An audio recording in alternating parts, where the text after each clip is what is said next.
Awesome. Okay, great.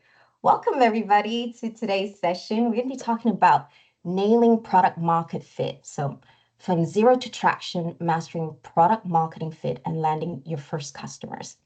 My name's Amy, and it's great. Great to meet you on here. Welcome, Trailblazers. A little bit about myself. Hi, I'm Amy Ho. I am the product strategist at Applemate. Um, this is giving away my age here a little bit, but here's my experience. I've got over 15 years in marketing. Over 10 years of that is in various tech and SaaS companies, and over 6 years of that experience are in startup environments. And like you to get to know a little bit more about me, not just my professional experience. And so I was born in Taiwan. I moved to Canada when I was 10 years old. So that's the accent, primary accent that you're hearing at the moment.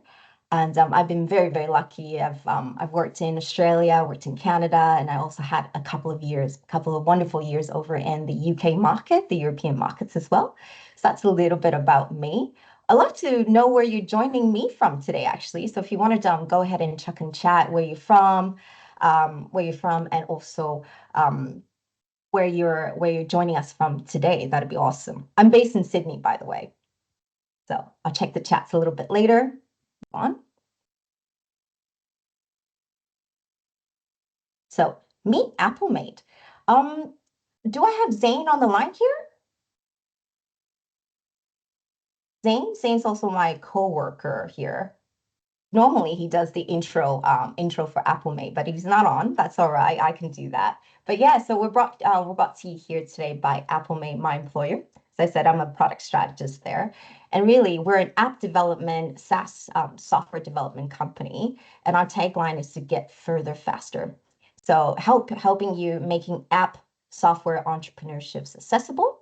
And really, we've been in business for over 13 years.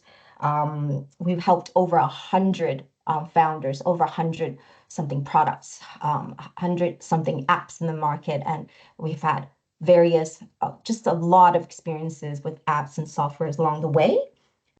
We also do growth marketing as well. So if you have a product that's already in the market, that's looking for some more activation, more growth, that sort of stuff, we can also help you out with that and various sort of digital transformation projects.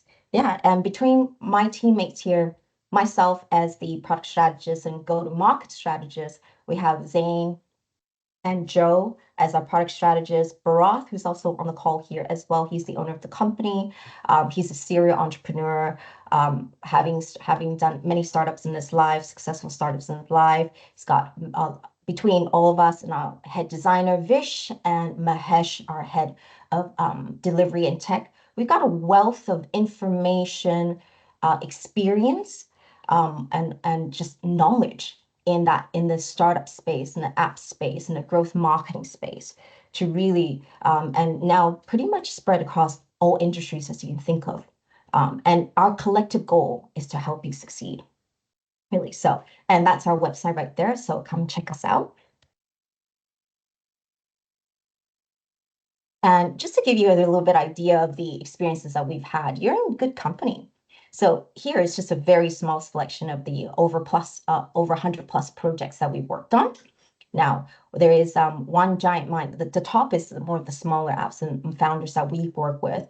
And One Giant Mind is actually a mindfulness and meditation app. It's actually got over 1 million users. So it's one of our shining examples of the good stuff that comes out of Applemate. It's actually a free app. So I use it myself. I think it's great. I think meditation is really good for the mental health. I encourage you to download it and get some value out of it.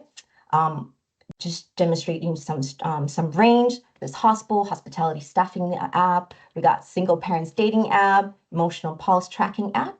So we work with founders, and we also work with these large multinationals and large international companies, L'Oreal, Kohl's, Adidas, Lendlease.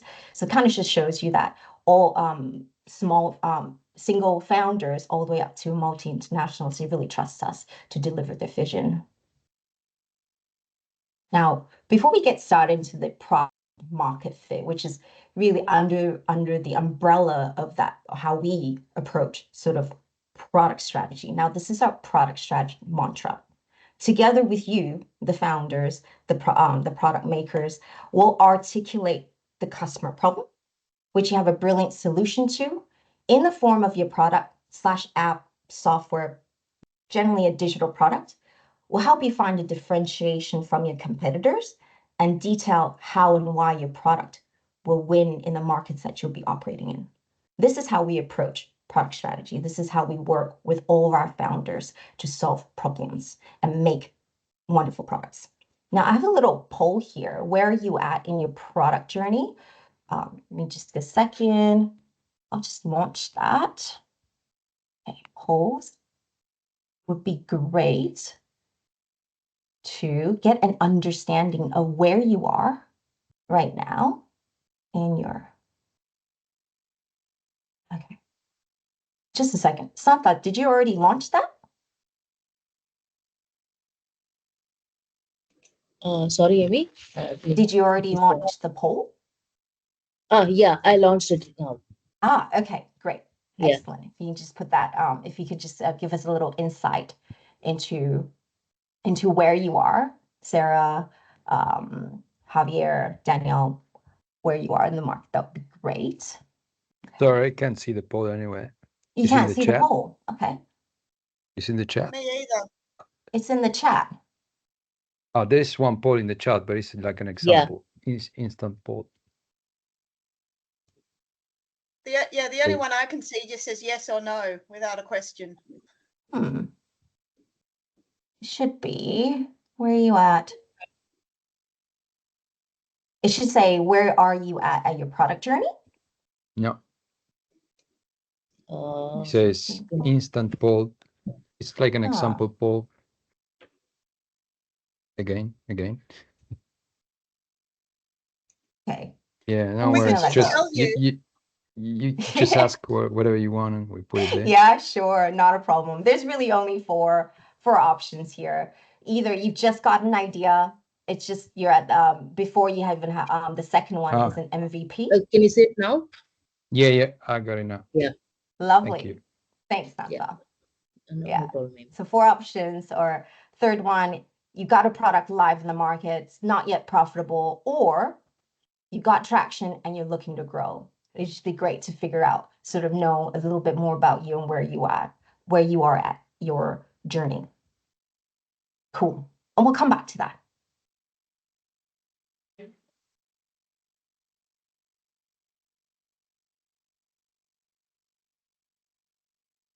There we go. So now here's where we're at. So we want to find product market fit. Really, so what does that mean? Well, it's finding that sweet spot where your product's value proposition resonates strongly with a defined target audience.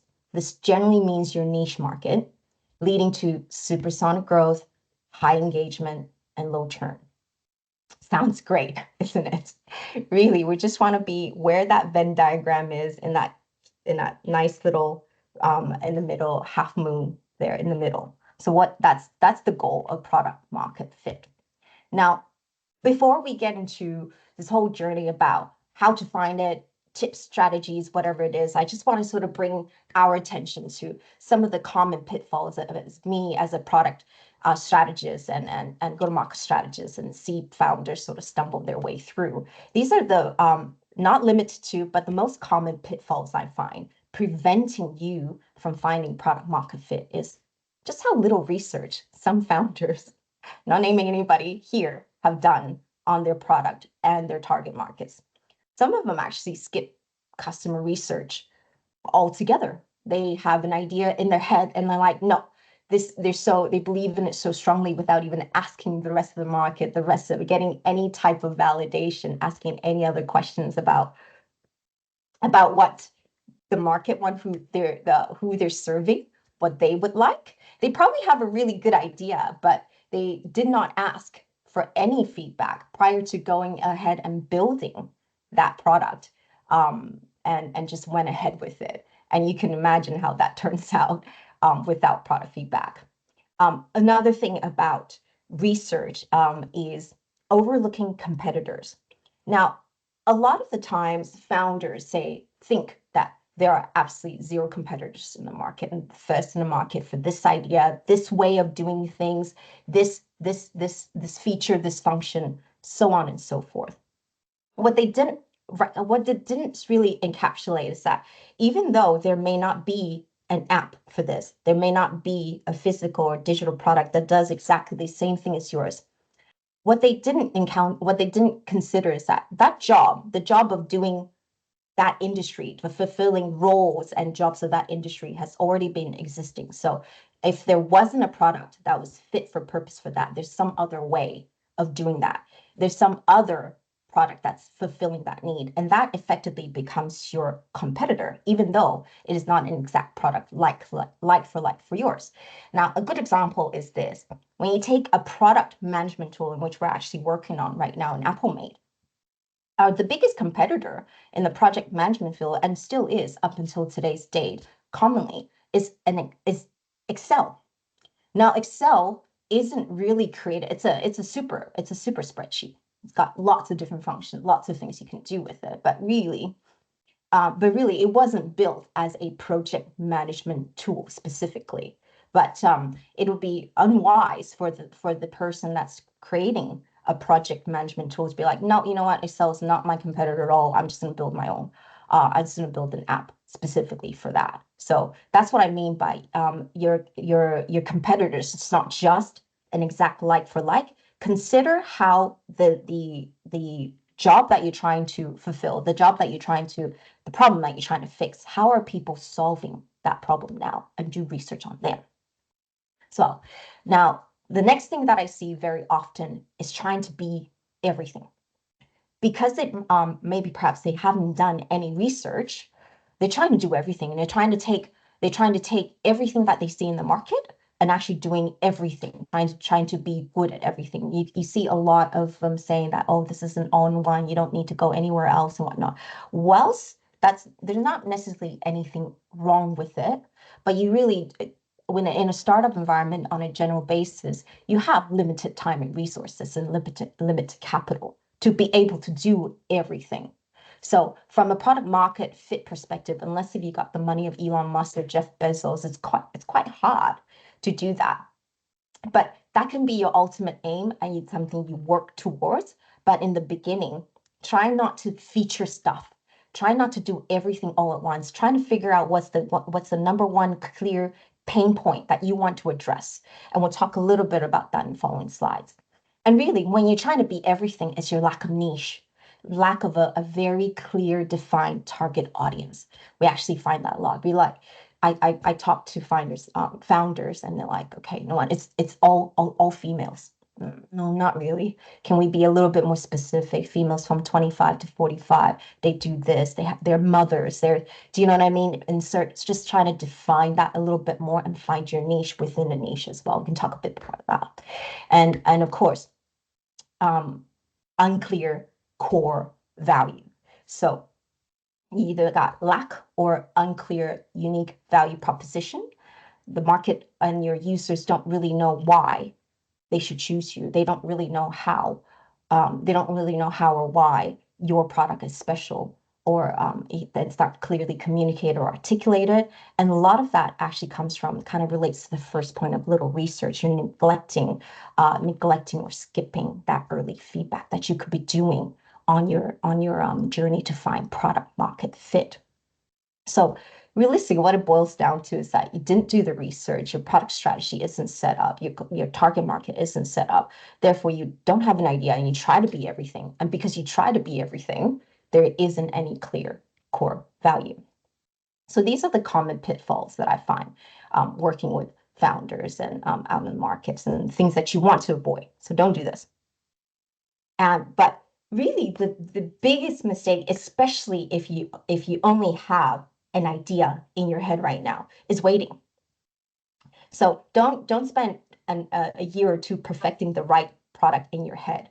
Go out and start building interest early. Create a landing page, build a prototype, gather emails, test demand with surveys. Lots of things you can do to get feedback, and it doesn't necessarily have to cost you a lot either. So the process that we sort of help our founders on the way here is that they generally come to us with their groundbreaking idea, app idea, software ideas, doesn't matter what it is. We take them through this process of building that interest early, as I was saying, creating that landing page for you so you can collect your early adopters email. Let's use pre-launch marketing. You can test it, can test the market, social ads in your network, your own network, to build an initial users list. And then you nurture that with email, with communications along the way as you build your product and announce your launch to the list. You optimize with digital marketing, growth marketing, which what we do as well. And ASO stands for App Store Optimization. Think of it as SEO for the App Store for maximum reach. So if for those of you that are in the room now that only have an idea or just starting to build your MVP, this should give you some kind of indication of what you could do with that idea whilst you build that prototype, whilst you prepare that product. Cool. So how do we approach product market fit? A lot of times people get really overwhelmed. Like, it's like, I don't know, there's just so much. There's a lot of things you can do. It just feels like there's so many tips and tricks in the market. And like, what do you focus on? Like, what do you do? How do you make things collide, like I said, in the middle and make it fit in that sense? Now, this is a way potentially that'll help you to think about product market fit a little bit easier. Separate it in a way of your customers, your product, and your market. So really understanding, so what I'm saying is that it's not that these things don't work together. They have to work in the same universe, so to speak. But to think about things, you can think about things, your customer, your product, and your market separately first, and address the things that you can do in each bucket, and then having that fit. Correlated. Thank you. Sorry about that. It's my father-in-law. All good. Anyways, so what you want to do is that you want to start by engaging your early customers, understand their needs, and gather feedback for continuous improvement. You want to build a product that directly addresses a clear pain point and delivers a strong value based on these insights. Don't understand where the third one is, but essentially, then you want to take this product that you built and clearly articulate it and differentiate it in the market that you'll be operating in. For example, maybe it's Australia to begin with, and then you expand overseas to New Zealand, and then or US, doesn't matter what it is. You want to make your product fit that market, and then you'll figure out, and a lot of that starts with the research. Now, really, now the kind of like, so let's sort of take it back to the beginning, where you think about the process of finding that product market fit. Number one thing you want to do is to solve a valuable customer problem. If it's not something that someone would pay for, it's not really that valuable to solve, right? So all successful ideas involve real-life problems that customers value enough to pay for. And many startups originate from founders solving problems that they face personally. Now, these are big examples. I get that, big tech ones, and I use them because they're very easy to communicate ideas and very easy for people to sort of immediately see what that means in terms of the point I'm trying to make. Now, with Uber, it's basically like magic. These apps is like magic. You press a few buttons and then a car arrives within 5 minutes. But anyways, it's faster and cheaper than taxis and public transport. They completely revolutionize and solve that really valuable customer problem of for non-drivers and also drivers as well, that they don't want to have the responsibility of driving, so that maybe they're drinking for that night and they can use Uber to do so. And it's a lot more flexible, a lot more on time than public transport. Now, Peloton is another really good example as well. It really blew up during COVID, didn't it? With people being indoors, you can't go to a gym, you can barely go outside, or you get questioned for going outside. I'm really glad that time is over. But really, what they provide is high quality, on-demand fitness at home.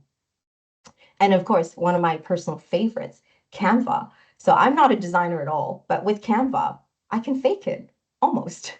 It's very user-friendly, and you can actually produce products that are quite good, quite well designed, suitable, and pretty good if you're running a small business. Now they solve a valuable problem. Now, if you knew anything about working with agencies for designs and whatnot, they cost a lot. But because there is a tool like Canva, you don't need to involve agencies. You can actually do a lot of these things yourself. So they're very valuable customer problems to solve. And now within Applemate, I'll give you some Applemate examples as well of our customers. We're working with customer. I can't name names or anything like that, but we're working with a lot of really, really innovative ideas. We're working with a founder that's trying to revolutionize the real estate industry. So generally when you sell a property, you have to pay 20, 30, 40 grand, depending on the values. It's usually a percentage. He's actually working on an idea and an app for you to actually be able to just not have to pay real estate fees at all, but still get all the legal support, all the legal things that you need to go through, but doing it yourself, and all on the app as well. Now, not necessarily that there's no other products in the market, but they're generally from a website and they do things differently. But now imagine being able to sell your house without having to pay an agent from your app and do everything from your app. That's revolutionary. And the price point that it offers, definitely very valuable to solve. We've seen a lot of mental health apps come into the play, and just very, very different ways to solve and get clarity and get balance in your head. So yeah, we work with a wide variety of apps that do just solve valuable customer problems.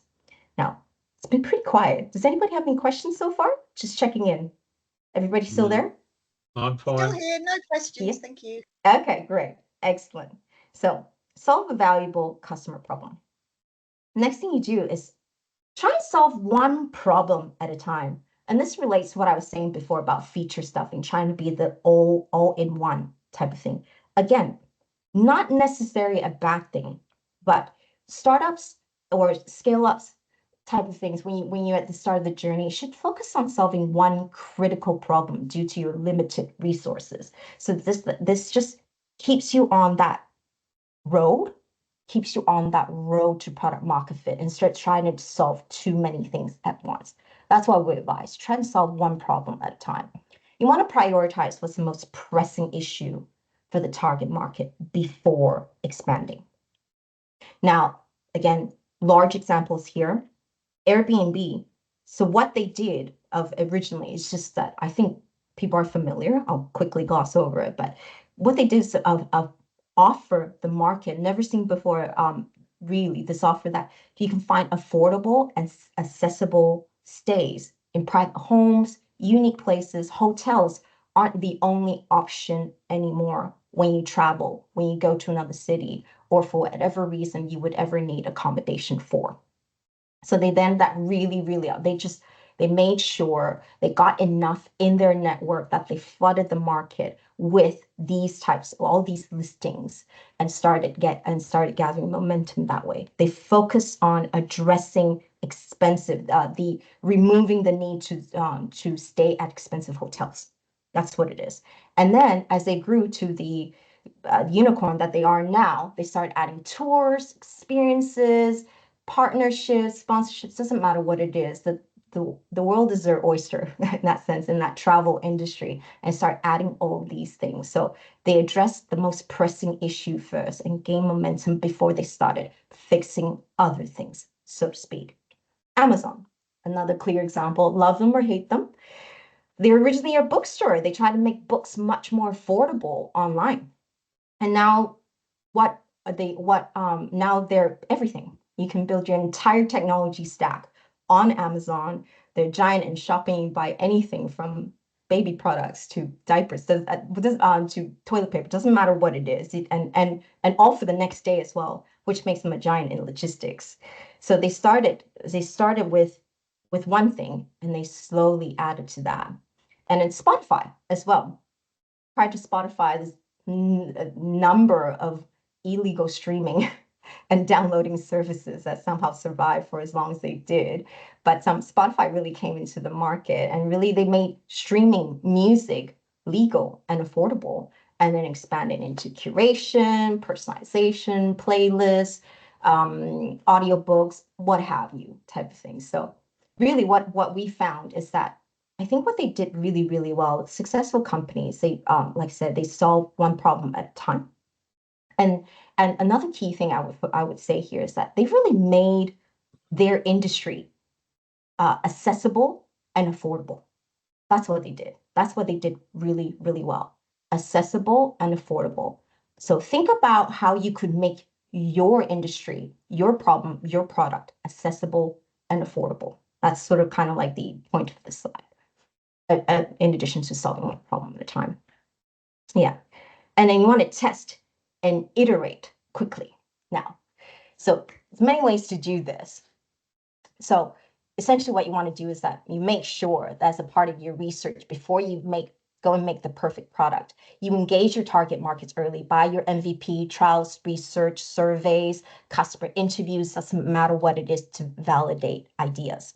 A lot of times, people spend a lot of time in their own heads and they think that this is the perfect idea and they make everything very much about how they would want it. And that's fine. You have a unique point of view. That's why you're in business. That's why you're founders. That's why you want to try and fix or provide something that you would use. Great. So some founders find this a little bit challenging and a little bit like, oh, I don't want to do that.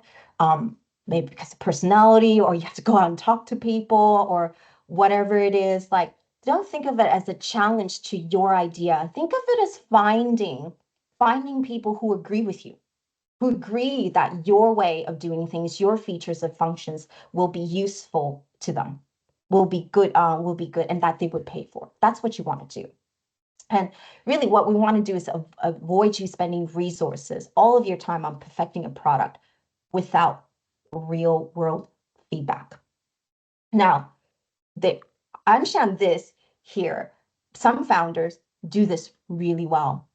It maybe has to do with their personality or their current industry connection that puts them at a position that's readily, that you can just go and ask questions and you don't necessarily have to pay for those advice and information as well. But for those that are maybe more introverted, maybe don't have that, you just have this great idea, but you're not necessarily connected to an industry or be surrounded by friends and families to do so. That's why you work with companies like Applemate, that we can actually take your idea and actually validate it for you. We obviously understand what your product is about, and design a program for you where it may involve surveys, customer focus groups, doesn't matter what it is. We'll figure out a way for you to get to the crux of things, get you to discover nuggets of things that you wouldn't have had you not asked the question. Generally, how this works is that we work with you to figure out what your product is. We figure out what your natural network is and who would be suitable for your product, for your idea, for validation, for questions, and that sort of stuff. And if not, there are a plethora of resources available where you can find lookalike audiences from companies that can provide you. For example, you're looking for males 30 to 35 specifically, about their shaving preferences, if you will, type of thing. You can get real granular about those things and get real life people who you think would be your target market, who you want to be your target market, to give you real life feedback. Now, the point of doing this is so you'll get an answer either way. One, your hypothesis is correct. Your product is good and that people will use it as you thought it would be. Your features, functions, whatever, flow. Or you get feedback and be like, hey, probably would be better if you did it this way, or added this, or made this come before that, type of thing. You'll get this information you wouldn't necessarily know other than just asking. Yeah, so this is the part that I find that founders sometimes have a little bit of a resistance to, and hopefully that's not you. And if it was something that you are resistant to, it'd be great for you to come come and talk to us, come and talk to us at Applemate, and we can actually design and actually do that for you. And you can participate in it, or you can listen to the recordings and just receive information about what your product, how it's going to how it's received in the market in your targeted users. Now, just a couple examples of big companies that does this. Slack, communications giant, really owned by Salesforce. They really were not afraid to go out and seek feedback. They use lots of early adopter feedback to refine the platform, and they're the most popular now, and it's really the most easiest to use, and they're growing really well. MailChimp, as a small business owner, probably not unfamiliar to this company. Their target market is very specific. It's for small businesses, and they engage all these small businesses, their ultimate customers, to shape email marketing based on real world needs. And the platform, honestly, for a small business is fantastic because they're built specifically for them. And then, of course, Figma, if you're doing any type of design work, product work, you would have worked with this. They collaborate with designers. They have workshops all the time. And they just, and they have their real life customers in that focus group, and they engage with them, have relationships with them, and get them to tell them how they would like the product roadmap to go, what features they'd like to use. So pretty simple, sort of simple ways. Hard to do, but very important. Now, I'm really glad that Barry is actually on the call right now. So he's a testament to our process here at Applemate, actually. So Barry and I recently went on a customer survey / interview process, and this is and this is sort of what we did to make sure that we went out and found more ways to change and improve his app, which is a rentals marketplace app. Is that right, Barry? Are you on the line? Yes, yep. Yeah. Okay. And how did you find it, Barry? The process? Yeah, pretty good. It sort of, from my point of view, it's sort of you rely on the feedback and rely on that person themselves to meet with yourself if you organise potential meetings and so on. That was a bit of a letdown, but certainly the feedback that came back helped us make decisions for sure. Yeah. Excellent. Great. Thanks for that, Barry. Yep, you're welcome.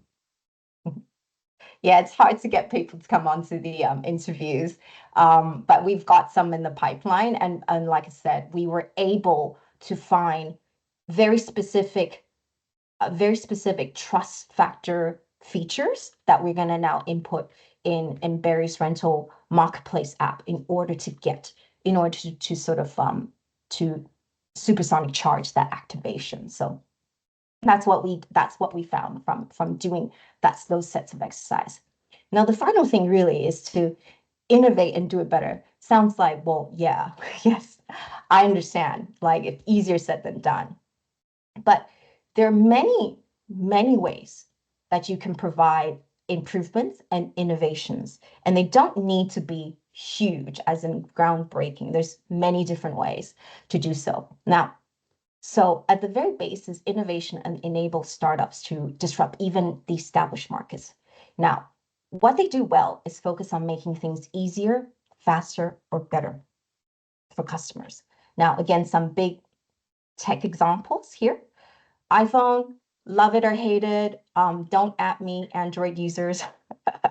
It really is a shining example of innovation in the tech industry. Like smartphones, they weren't the first people to make smartphones, but after iPhone launched in 2007, 2006, smartphones are everywhere, and everyone just followed, so to speak. It became normal to have a smartphone type of thing.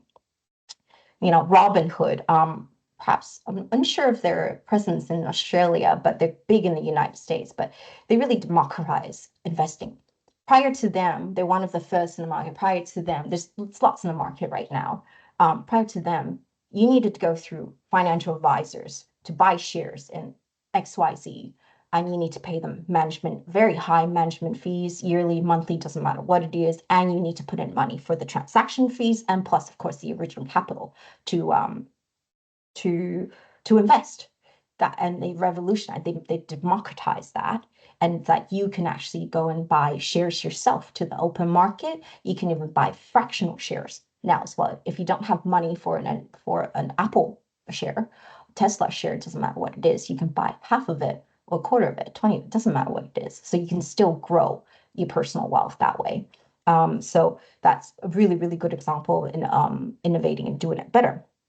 Now, Tesla probably doesn't need any more introduction. Again, EVs or electrical vehicles were not anything new, but Tesla, kudos to them, they made it really desirable and practical. Now, I know you're thinking, I'm like, well, these are huge companies with endless basically deep pockets, endless dollars to their names to do things. Now, I want you to focus on whatever your product, whatever you're doing, whatever industry you're disrupting. I want you to think about what you could do to make things easier, faster, better. It could be having a better search function, making it easier to find things. It could be making it easier to share things. It could be making file sizes smaller. It doesn't matter what it is. You can focus on a feature or a function. You can focus on aspects of your industry to make things easier, faster, save them time, save your users time and money. There's lots of things. You don't need to have deep pockets to be able to do stuff like that in terms of a product idea and having an MVP. And, typically when you, that's why you see so many marketplace apps on the market right now. Essentially, if you can take out the middleman, that's one way of innovating your industry. Just bringing supply and demand together without going through retail, without going to middlemen, all of those things. There's savings right there. Make things easier and faster. And that's sort of like the ways that you can apply these things in your industry without deep pockets, without having that kind of money type of thing. So those are the things that I have planned for you today. Any questions? Love to hear from you. No, I'm right, Amy. Pretty well, thank you. Excellent. Javier, Sarah, Daniel, David. All Anything super from you? clear. It was all very clear. Thank you. Yeah, great, excellent. If you got any, do you have any specific questions about your own product that you'd like to share, and perhaps I could give you some insights and give you some ideas. Happy for you to.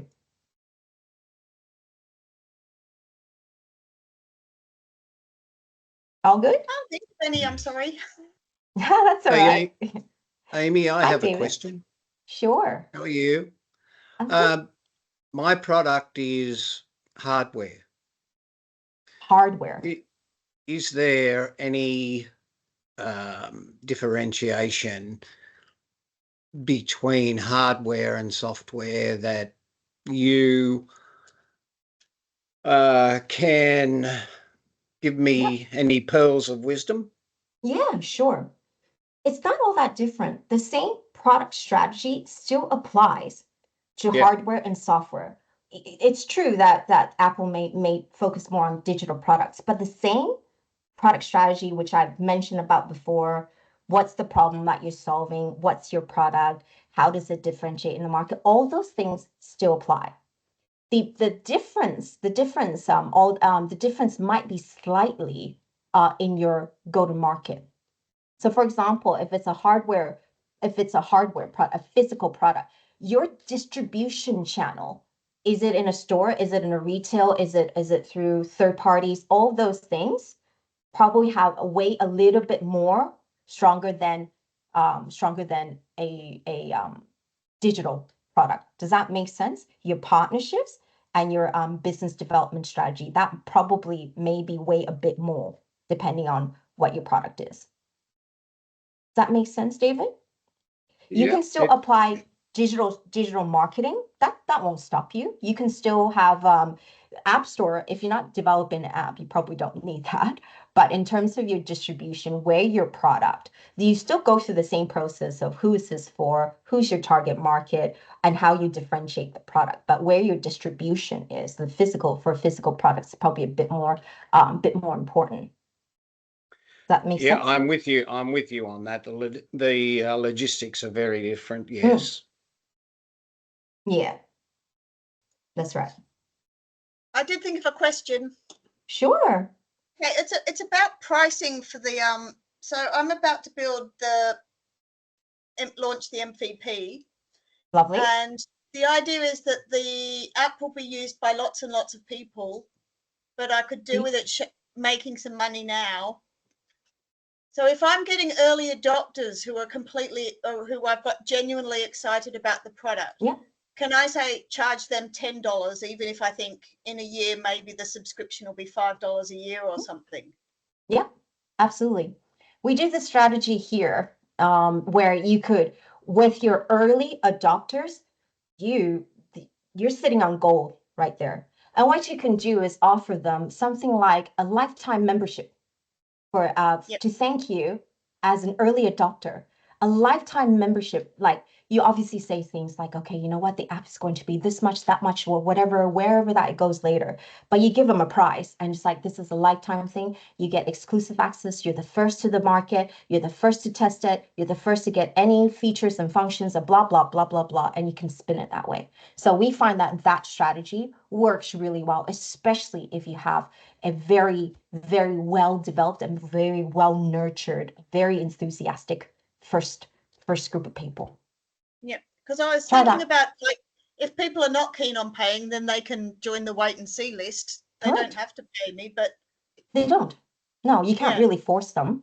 But think about what your product, what I don't know what exactly, you had an MVP and something, but the difference is that if you don't pay, you have to wait, right? And the second Yep. thing is that if you can find ways for them to give them immediate value, like giving them testing access to that, now that'd be worth paying for. So I figure out what feature, do you know what I mean? What you can gatekeep, so to speak. Yep. Yeah, like I said, without knowing what exactly your product is and how it's set up and whatnot. If you can do that and offer them like a initial early, like a lifetime club access, that's generally Yep.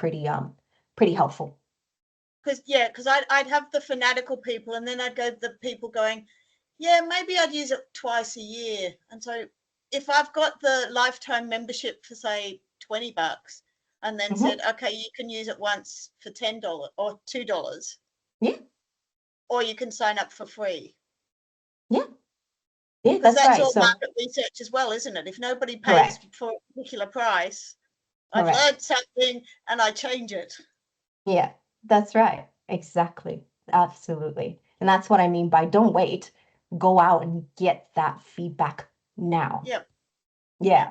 I mean, love to have a chat with you later on, Sarah, about what your product specifically is, and that to sort of get a little bit more insight into what it is and how we can actually segregate that for you so that you go out with the best, you can extract as much value as you can from each and one of Yep. your early adopters, so to speak, in that group.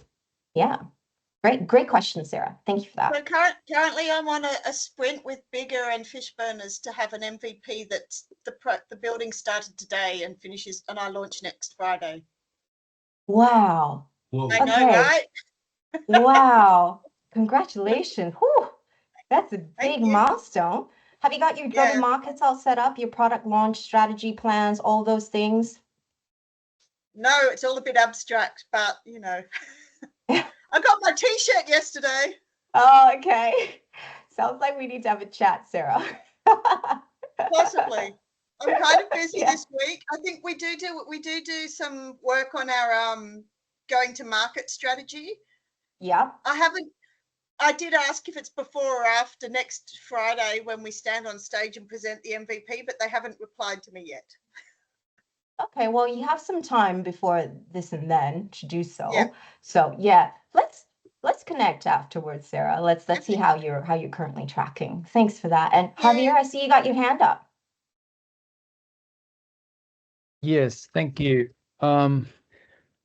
we kind of started like a massive marketplace Okay. with a big ambition, and we built the MVP and from scratch. Great. And when we launched, we realized that we didn't have the supply properly. You know, we couldn't onboard the kind of suppliers that we expected. Okay. And pretty much because it looked like we didn't have the connections or the contacts in the industry. So we kind of decided to drop it and scale back and become the only supplier, and like a more like an e-commerce approach for just a single supplier, right? Instead of a marketplace. And based on that, trying to get traction and branding. And once we get traction, we may transition to a marketplace, you know, the other way around, I would say. Yep. And I'm not sure now, because of what you've been telling us, and if it was probably a better idea to try to actually keep going with the first approach, with trying to get those contacts and being able to onboard, but with some help, or scaling back was a good idea.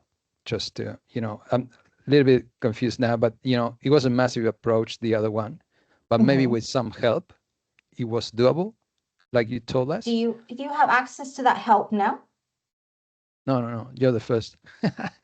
Yeah. Okay. No, so no. if I mean, you don't have access to that support, support and really help you realize that marketplace vision, then what you're doing right now, again, not knowing exactly what marketplace you're trying to and whatnot, this general sort of what I'm hearing is the right approach.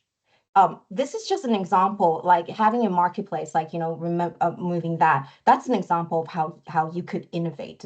It's not the only way to do it, right? That's not the only way to do it.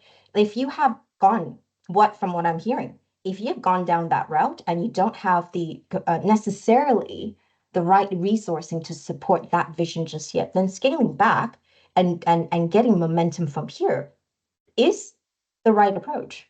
Yeah. Awesome. And then I'd love to have a chat with you afterwards as well, to actually get to know what it is that because we have limited time on the call, and you know, all that stuff like that. But yeah, like it I would be able to, it's like, after knowing what your product is, what problem you're trying to solve, and what you currently have in your network, we would be able, Applemate working with us, we'll be able to tell you, like, hey, this is sort of like, this is kind of the vision. To execute on this strategy, you need these things in place. You're missing this and this and this type of things. And we'll find a way for you to get those things in order to get to that vision. But from what I'm hearing right now, scaling back and having that single, more of a narrow vision and building momentum in that way and keep going that way whilst you plan for the next phase isn't the wrong thing to do. But yeah, I'd love to talk to you a little bit later on about what that marketplace approach is. We do heaps of marketplace apps. I imagine so many. Almost everything is a marketplace. Almost not all. Almost every sort of disruptive idea that's come through our doors that we're lucky enough to work with is some type of marketplace. I love Barry's rental place. Yeah. I love to. Let's have a chat catch up later. Javier. Thank you. Yeah, lovely. Perfect. We got just a bit of time left. If there's any questions from I think I see Daniel and Davini on the line, and Barry, if you got any questions, I'd love to answer them. Amy, Barry, I have a number of things that I would like to go over, but probably now is not the appropriate time, I don't think so. I need a bit of time from you, and I don't want to take it up if other people are out there. So that's all right. No problem. Yeah, I've got some notes to talk to you about. Sure. Book a meeting with me afterwards. Not a problem. Anytime for you, Barry. Sounds good. And yeah, Daniel said that he doesn't have any questions. Thank you. Thanks for the feedback. Otherwise, I don't know. Anything from anyone else? All good? Well, thank you very much, everybody. I really appreciate your time. And joining us on our what is my 12 to 1 lunch hour. So I think these are our I will say something else, Amy, if I may. I just, with my experience so far, it is a long road and it's a hard road sometimes. Yes. But I just want to tell those that may not have been as far as what I have and where I'm at, just to stick with it and keep going. Your ideas, if you can back your ideas, that's where you'll get somewhere. Yeah. So Absolutely. with my experience, it is a hard road sometimes, and you need to be prepared to make changes and things that you thought you may not have needed along the way, or you didn't even think about. But yeah, stick to it. Yeah, that's right. Sage of Thank you. Liesbury. Appreciate you. it. Thank you, Barry. Excellent. I've- Thank you. I've thrown Very away welcome. 1/3 of my marketing because 1/3 of my people weren't bothered about it. And I went, well, there's no point pointing out a problem they're not thinking about. No, Right.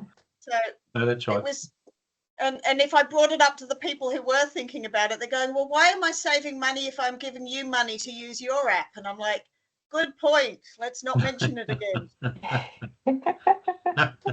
But it was asking people. It was like taking things, and then I was doing my scope for my MVP, and they went, are you sure you need all these things? Have you asked all your users? And I went, actually, no, some of them came from the wish list from my friends where the problem started. So there is no proof that I need to have these. Let's remove them from the journey. Yeah. Remember I said, try and solve one Small- problem at a time. Yeah. The Excellent. person that will Okay. give you money first is the one you Yeah. target. Yeah, that's a great way to think about it, actually. You Yeah. need some traction there and then you can grow and I mean that's a good problem for later, you know, you want those problems. Yeah. Okay. Lovely. Great. Thank you, everyone. And I'm not sure if you can still see my screen, but I think I have some contact details of my coworkers here. Yeah, just reach out to me, Amy at AppleMade. We'll probably send you a survey as well. But lovely to have met and connected with you here, and I'd love to have a chat with you. I'll send you a little invite, Javier, Sarah, and David later on. Love to have a personal chat with you and then see where you are and how we could help. Awesome. Thank you, Lovely. everybody. Great. Awesome. Thank you very much. Thank you, Thanks, Amy. guys. Bye. Oh, yeah. Bye.